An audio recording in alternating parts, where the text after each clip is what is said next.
Some techniques get banned because they're dangerous. Some get banned because they're immoral. And some get banned because they work so well that allowing them would break everything around them. The third category is the most interesting, because a technique that gets outlawed for being too effective isn't a failure. It's a success that nobody knew how to contain. These are the techniques that rewrote the rules of their worlds simply by existing. The ones that forced entire systems to bend around them. The ones that had to be buried not because they didn't work, but because they worked too completely. And in almost every case, the people who used them paid a price that made you wonder whether the technique was really forbidden to protect others, or to protect the user from themselves. Edo Tensei, Naruto. Edo Tensei is the reanimation jutsu. It brings the dead back to life. Not as ghosts, not as echoes, as fully functional fighters with every ability they possessed in life, wrapped inside bodies that cannot be permanently destroyed. That last detail is where the technique becomes genuinely terrifying. An Edo Tensei reanimation can be damaged. It can be blown apart, burned, dismembered. And then it simply rebuilds itself, over and over again, without stopping, without tiring, without feeling pain in any way that matters. This alone should be enough to understand why Edo Tensei is forbidden. But here's where it gets worse. The jutsu was created by Tobirama Senju, the second Hokage, one of the most brilliant and ruthless tactical minds in Konoha's history. And even he recognized immediately after creating it that he had built something that couldn't be allowed to exist freely. The technique requires a living sacrifice as the vessel. A person dies to house the reanimated soul. And the reanimated soul, regardless of who they were in life, becomes a weapon in the hands of whoever summoned them. Their personality can be suppressed entirely. Their free will can be stripped out. A person who spent their entire life protecting people can be forced to destroy them after death. That specific horror is what makes Edo Tensei so deeply disturbing. It's not just effective as a combat technique. It's effective as a violation. It takes everything a person was and turns it into ammunition. And Orochimaru perfected it. Then Kabuto nearly transcended it entirely. By the time the Fourth Great Ninja War begins, Kabuto has assembled an army of reanimated legends. Every major figure from the past who was powerful enough to matter. All of them forced back into service. All of them fighting against everything they spent their lives building. The Fourth Great Ninja War is in many ways a war against Edo Tensei itself. Because there is no clean counter to an army that cannot die. You can only stop it by stopping the person controlling it. And by the time the allied shinobi forces figure that out, the technique has already reshaped the entire conflict. This is what makes Edo Tensei the most effective forbidden technique in Naruto. It didn't just win battles. It redefined what winning a battle even meant. Because every enemy you killed came back. And every ally you lost stayed gone. That asymmetry is devastating in a way that goes beyond tactics. It is psychologically brutal to fight an enemy who cannot die while knowing that every possible person on your side who falls is gone permanently. You are being asked to fight harder and sacrifice more against opponents for whom sacrifice costs nothing. The psychological weight of that asymmetry is one of the reasons the Fourth Great Ninja War is so genuinely nightmarish to follow. The allied shinobi forces aren't just fighting enemies. They're fighting the accumulated legacy of every powerful person who ever died. All of it weaponized. All of it turned against the living. And all of it made possible by a single technique. One man created and immediately recognized as too dangerous to exist. The 8 Inner Gates, Naruto. Most forbidden techniques are banned because of what they do to others. The 8 Inner Gates are forbidden because of what they do to you. The human body has natural limiters built into its chakra system. 8 gates that restrict the flow of chakra through the body to prevent the person from destroying themselves. Opening those gates removes those limiters, and the results are devastating. Each gate opened multiplies the user's physical capabilities exponentially. Speed, strength, reflexes, all of them climb to levels that feel completely unreasonable. By the time all 8 gates are open, the user moves faster than most people can track. hits harder than most defenses can absorb, and generates so much power that the air itself burns around them. This is why Might Guy's Night Guy technique, unleashed with all 8 gates open, nearly kills Madara Uchiha. Madara, a man who had just absorbed the power of the Ten Tails and declared himself a god, and Guy nearly killed him anyway. That's what the 8 inner gates produce at their absolute maximum. But here's the cost. Opening the final gate, the gate of death, kills the user. Not eventually. Immediately. The heart is forced to pump beyond every biological limit. The body heats to the point of combustion from the inside, and the user burns through their remaining lifespan in a matter of minutes, producing more power than they could ever accumulate over a lifetime of training.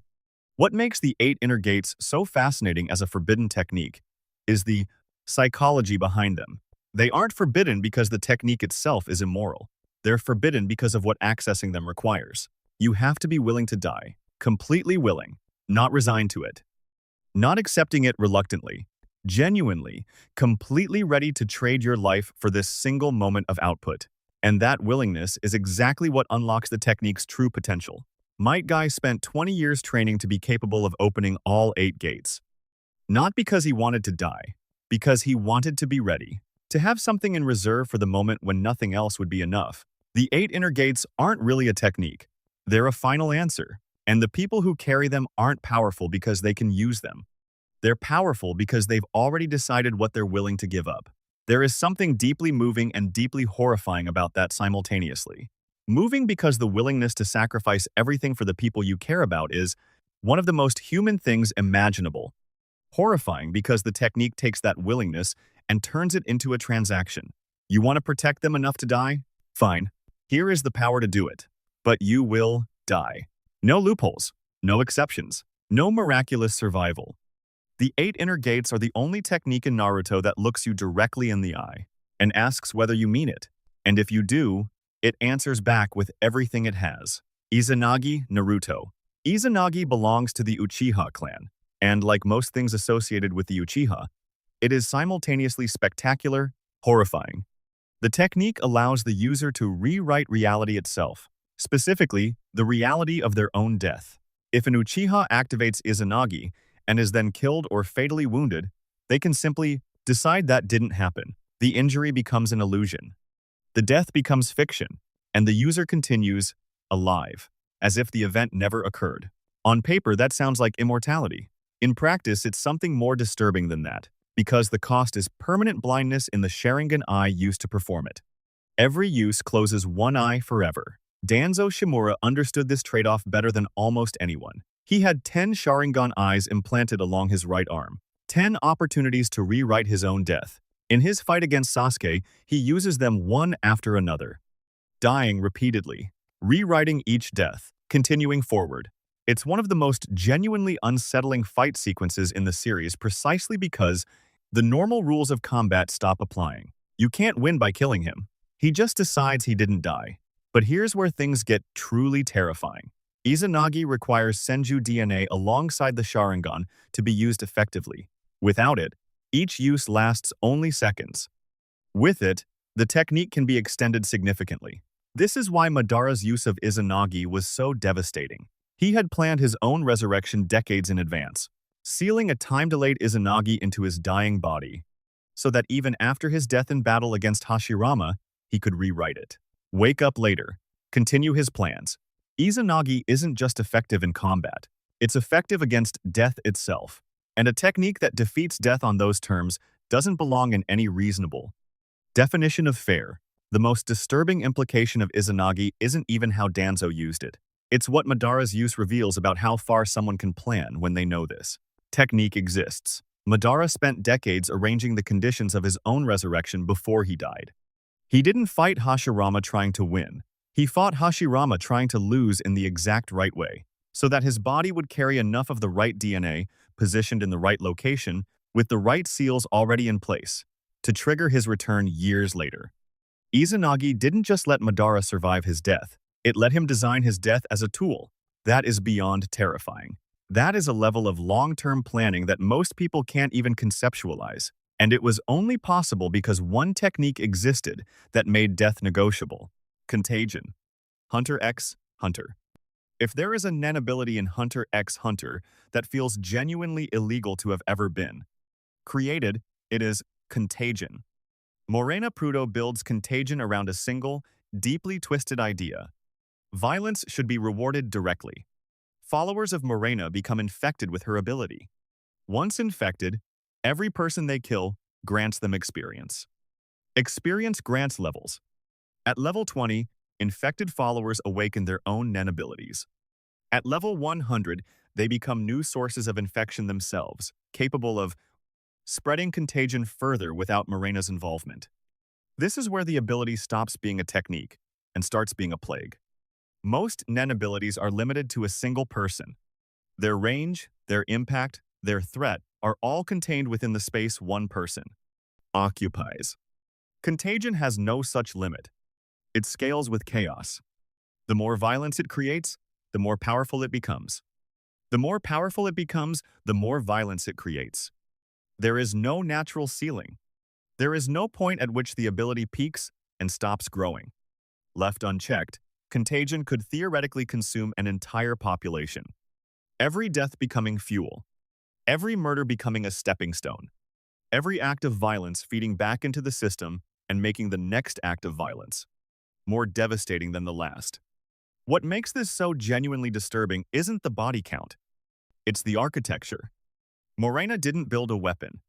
She built an ecosystem, one specifically designed to turn the worst impulses of the worst people into an engine of infinite expansion. And the most horrifying detail? She doesn't have to do anything to maintain it. Once the infection spreads far enough, it sustains itself. Morena could disappear entirely, and Contagion would continue growing without her. That's not an ability. That's a legacy of destruction with nobody left to hold responsible. Most forbidden techniques require the user to keep using them. They require presence, commitment, continued investment from the person who created them. Contagion doesn't. Once released into the right environment, it operates independently. It self-directs. It self-replicates. And it rewards the exact behaviors most likely to sustain and spread it. That is the definition of a technique that got too effective. It stopped needing its creator.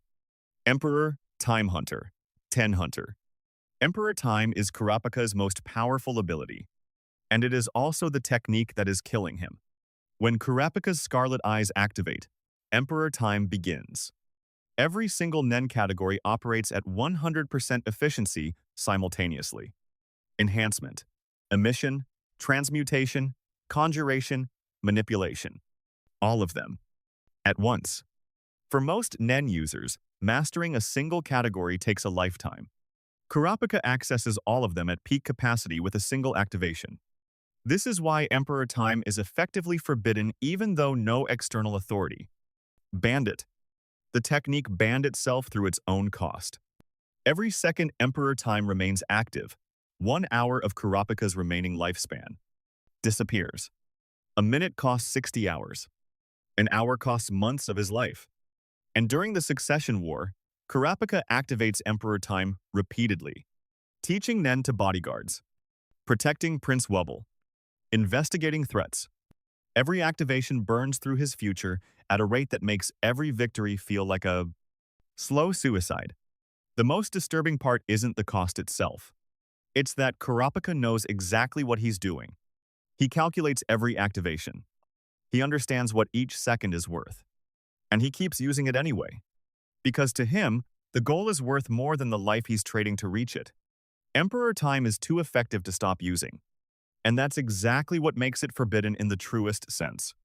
Not because someone else banned it, but because Kurapika can't stop reaching for it.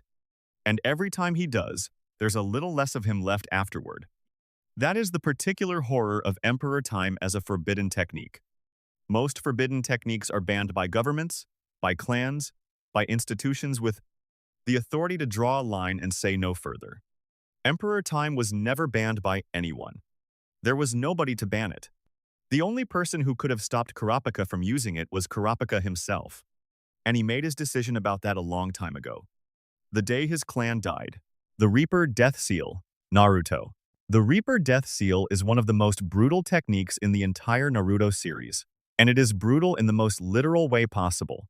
The user summons the Shinigami, the death god itself, and makes a deal. The Shinigami will reach through the user's body, grab the target's soul, and seal it away permanently. The target loses their soul. Whatever they were fighting for, whatever power they were wielding, whatever threat they posed, all of it ends in a single moment. That sounds like a perfect technique. The nightmare is the price. The user also dies. Not as a side effect, as a requirement. The Shinigami takes both souls simultaneously, the users and the targets. Neither moves on to the afterlife. Both are trapped inside the Shinigami's stomach forever, locked in eternal conflict with no resolution and no escape. Minato Namikaze used it to seal the Nine Tails the night Naruto was born. He was 24 years old. Hiruzen Sarutobi used it against Orochimaru during the invasion of Konoha.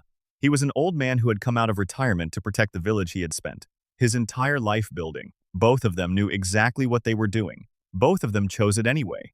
What makes the Reaper death seal so grotesque isn't the death. It's what comes after the death. The idea that two souls are trapped together, unable to escape, unable to resolve anything, fighting each other in the Shinigami's stomach for what might be eternity.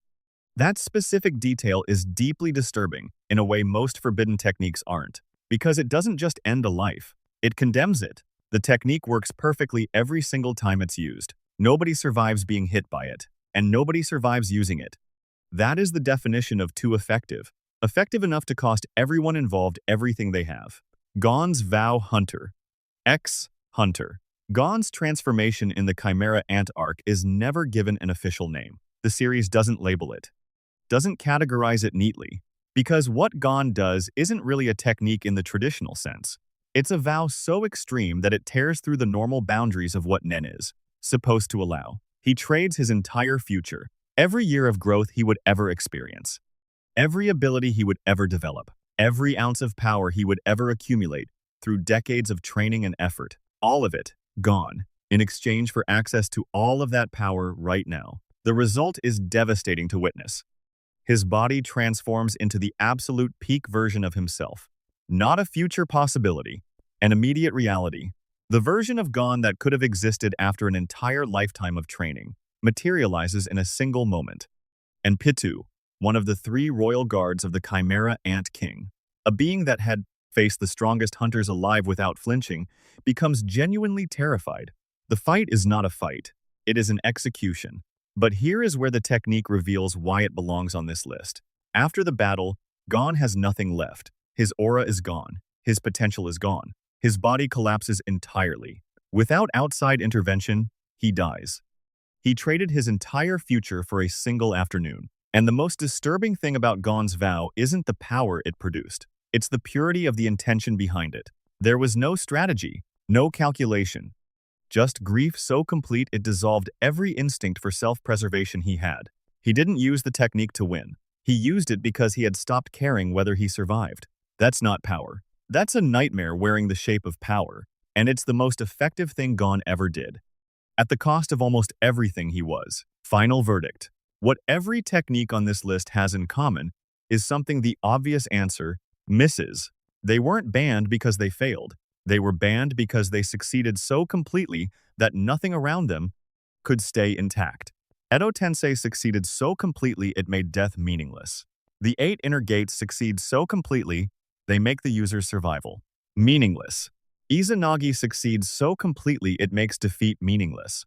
The Reaper Death Seal succeeds so completely it makes survival on either side impossible. Contagion succeeds so completely it makes control meaningless. Gon's vow succeeds so completely it makes the future meaningless. And Emperor Time succeeds so completely it turns every victory into a slow countdown. Every single one of them produces the exact outcome the user wanted, and then extracts a price that makes you question whether wanting it was worth it. That's the real reason forbidden techniques are forbidden. Not because they're too powerful, because they're too honest. They show you exactly what it looks like when someone gets everything they were reaching for. And the answer is never as clean as the wanting was. In almost every case, the person who uses the technique wins the battle and loses something they didn't know they were betting. Something they only notice is gone once the fight is over and the silence sets in. And the silence is the heaviest part of all. That's the real cost of techniques that are too effective. Not the bodies they leave behind, not the battles they decided, not the enemies they destroyed. The pieces of the user that never come back.